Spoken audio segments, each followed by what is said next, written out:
One day we were talking with my doctor, and he told me, as the years go by, your legs won't be able to carry you as they are right now. So I opted for an amputation. I learned how to use the wheelchair first. I learned how to play basketball. I learned how to swim.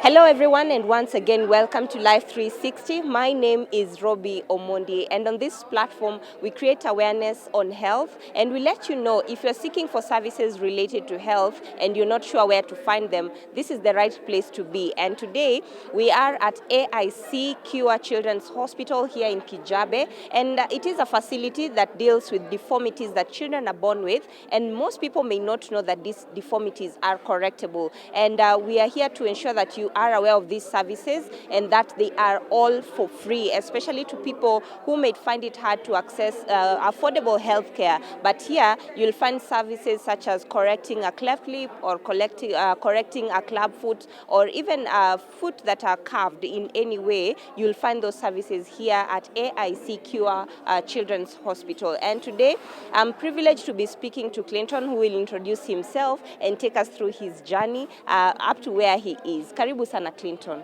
Thank you for having me. I'm Milton Ilahuya. I'm 24.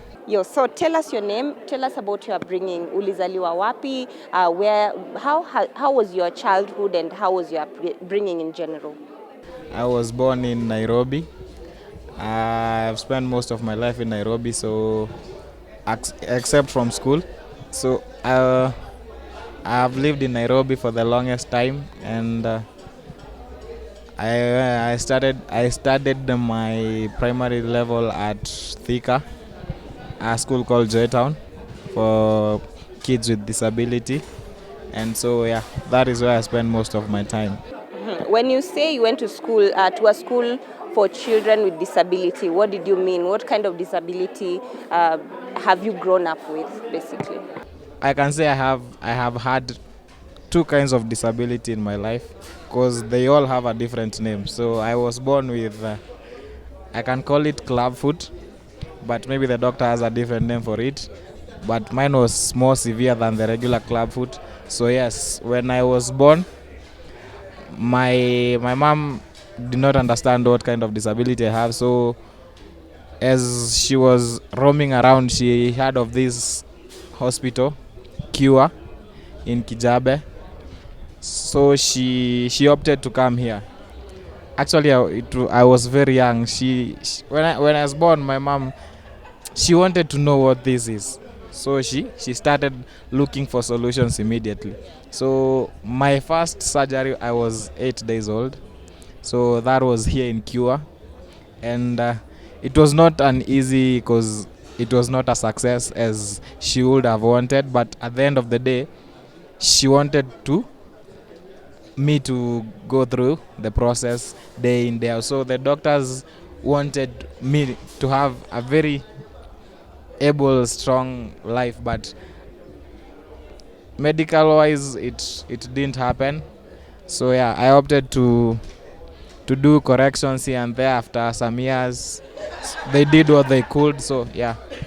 So for those who don't understand clubfoot, they're children who are born like with their legs, they're not as normal as you would see a normal person having their feet stepping down. And for those who are born with clubfoot, their feet are curved.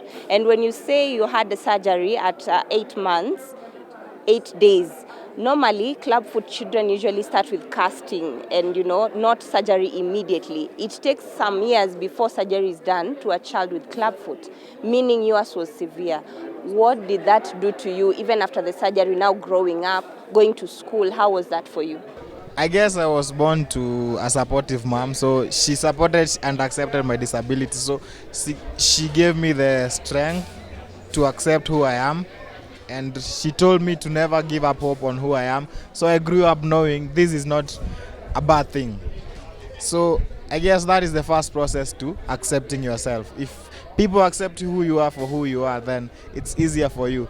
But at the end of the day, it was not easy, because I was not as normal as all the other kids. So I used to up my game to be like the other normal kids. So when you say that you felt like you're different going to school, at what point did you get any other form of correction after that first surgery, and how old were you now in that stage? Okay, I have had like 8 corrective surgeries. Before I decided that amputation is the only option for me, I had to undergo like a lot of surgery and correction and what do I call them? Calipers, different modes of movement. So yeah, it was a big process until eventually when I was finishing primary school. So that's when I decided that why not try something that may be permanent. So that is when I decided let's try amputation. So when you're talking about all these surgeries, were you in pain? What were you going through before now you decided, let me just get amputated and have a change of life completely? Actually, for me, it was not all about pain. All I wanted was to be different, to be like the other people. So all the corrections were to make me stronger. The doctor saw it and they wanted, we can do this and this. Why not try this and this for an option? So yeah, I was like, okay, we can try this. Then I always wanted to know to be better. So yeah, it always gave me the will to go. So take us through the amputation decision and process eventually, when you decided now it's time for this amputation and this is the route I'm taking. So back in primary school, when I used to study in a school where people had different kind of disabilities, corrections, people had to undergo surgeries and everything. So I used to see people come and go. They are different. Some go for corrections and they happen in different ways. So one day we were talking with my doctor and he told me, as the years go by, your legs won't be able to carry you as they are right now. So he gave me something to think about, and he also gave me something that we can do. So he told me, you think about it. Whatever you decide is what we will do. So yeah, at first I gave the idea to my mom. She said, whatever you feel is good for you, we will go with that. So I had to think about. At first, I was around class 6. At first, I refused. I told them, nah, for now, let's wait and see how it goes. So I, I saw friends come, and I saw amputation is not a bad thing. So I used to have amputee friends. So I decided, I'll think about it. So when I finished class 8, I told my mom, let's try something new. I finished my primary, so I'm not getting any younger, and so that I can get used to this easily, let us try this. So I opted for an amputation after finishing my class 8. So yes. So how was it? How was it? What was the process? Where did you get this amputation done at? And after that, what followed the healing process? And now getting used to a new kind of lifestyle. Okay, amputation wasn't what I expected. I expected something, it would be hard and everything. But when I came to Cure, this is where I did my amputation too. So after amputation, Cure have this tendency, they don't leave their patients behind. If if you are a patient at Cure, they will always follow you to every corner you go. They'll make sure you're okay. They'll make sure after surgery you are taken care of and see how you're progressing. So it helped me a lot.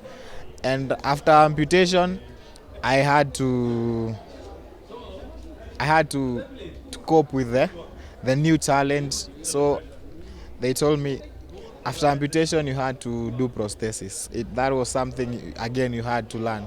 So I had to learn to use prosthesis. They supported me all the way, and they made me who I am today. How did it feel having now to walk again, even though with prosthesis and not your normal legs like maybe you are used to before? And what changes did it bring to your life in general? In as much as I had so many corrections before, I couldn't move long distances, I couldn't go to some places, but after amputation I could go anywhere, I could do anything, I could walk with normal people, and nobody could even know what kind of disability I had. So it felt nice. It had a great feeling to it. Yeah, and all these changes also brought new challenges to your life, new likes, new sports. Tell us about that. So after my amputation, I had to learn to do things in a different way. So I had to learn. I wanted to be to play football when I was young, but after amputation now I couldn't play football as I used to. So I had to learn to do different things. So I learned how to play. I learned how to use the wheelchair first. I became good at it. So I learned how to play basketball. I learned how to swim. On a wheelchair. Basketball on a Yes, wheelchair. basketball and wheelchair. Oh, okay. I learned how to swim, I learned how to race. So I became so good at it that it became part of me. So even after high school, that is what I do. I play sports. I'm a wheelchair basketball player. I swim, I race. So that is what I do. So clearly, you're trying to defy everything that comes with the mindset of disability, or rather, when someone is disabled or able differently, there are things they cannot do. But you've defied that, and after your amputation, you've tried to do things differently. What would you tell someone else who thinks this is the end for them for one reason or another? One thing I believe, there is no end for anything. If you put your mind to it, you will always do it. So if you wanna do something, there is always something you can do. It doesn't matter what kind of disability you have. There is always something you can do. There are people who there are different kind of sports you can play. Disability sports. That is where the Paralympics comes in. So if you can find something you're better at doing, please push yourself to do it. And you've told us you've traveled a lot because of these games that you play. I've been to different parts of this Africa. I've been to South Africa, I've been to Ghana, I've been to Egypt, thanks to sports, different sports. And it's fun to travel and knowing what you're going to do and winning. It has a very good ring to it, and it brings out the best in you and wanting you to do more and more. So yes, that is what I push myself to do. Okay, and for people who don't know about Cure Kenya, because it's quite in an interior place, but the kind of work that they do is incredible. Maybe what would you say about that to someone who might need similar services? Cure Kenya is actually the best hospital I've ever been into, and it has, I guess, everything you could ever want your patient to have. They have the best nurses, the best facilities, the best doctors, and they will do everything to make sure you're comfortable and you're well taken care of. And to anyone who would want to access this place, please find them, come. It's a great place to be, and trust me, you'll have the best in whatever you want to hear. A parting shot maybe to persons living with disability who feel like hope is gone, or they feel like, there's so much I can't do just because, or rather use disability as an excuse not to achieve things that they could achieve if they put away the mentality of disability in their minds. For one, I said disability is never inability. Whatever you put your mind to it, it will always come. No matter what you do, if you wanna sing, if you wanna play, it doesn't matter. There is always something you can do. You don't have to sideline yourself, and there is always hope. You just have to find the right thing to do, and it will bring you joy. Thank you very much, Clinton. I appreciate for your time. And to my viewers, you've heard it from the horse's mouth. There's always light at the end of the tunnel. And when you feel like, maybe you're not sure where to get help from, speak to someone, look for someone who you can ask questions about what you're going through. And there's always help at the other side of the street where you feel like hope is gone, or you feel like now I'm disabled, I can't do things. Clinton is a jack of almost all trades, as he has said it. And I appreciate for tuning in up to this end. Visit Cure Kenya pages, or rather AIC Cure Children's Hospital, and you'll be able to see what kind of services they offer. You could be of help to yourself or to someone who needs this kind of help. Until next time, my name is Robbie Omondi. Consider subscribing to Life 360. Until next time, bye-bye.